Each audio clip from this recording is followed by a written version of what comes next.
हमारा ये जो पाकिस्तान से हो रहा है, मैंने होता होगा दहशतगर्दों से, शायद मुल्क के गद्दारों से, इस तरह की चीजें होती हो।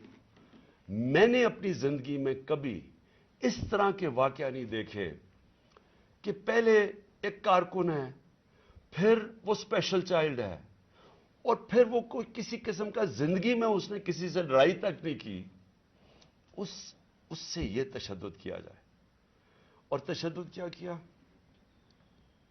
सर भी उसका, इन्होंने कहा कि अंदर से खून निकलना शुरू हो गया, उसका जो जिगर है और जो उसकी जो पित्ता है उसको इन्होंने इस तरह मारा बेदर्दी से, वो अंदर से खून निकलना शुरू हो गया।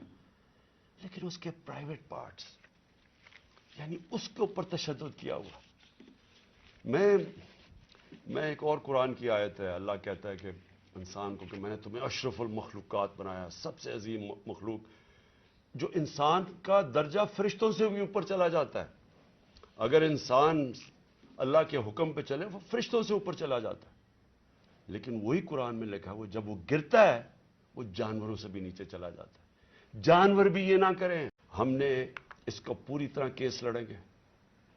ये मोहसिन नकवी जो प्लांट किया हुआ, जो किसने प्लांट किया इस मुल्क, इस पंजाब के ऊपर चीफ मिनिस्टर, इसके ऊपर हम केसेस करेंगे, आईजी के ऊपर करेंगे, वो जो सीसीपीओ बनाया हुआ उस पर करेंगे।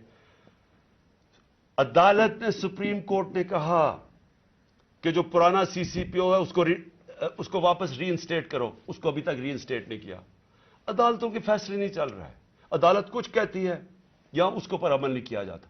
कौन है इतना ताकतवर कि उसके पीछे ये खड़े होके सारे मुल्क के कानून तोड़ने के लिए तैयार है? वो गवर्नर क्यों नहीं, केपी का क्यों नहीं गवर्नर डेट दे रहा इलेक्शन की? वाज़ेह है, सुप्रीम कोर्ट ने कहा 90 दिन में होना है, वो क्यों नहीं दे रहा?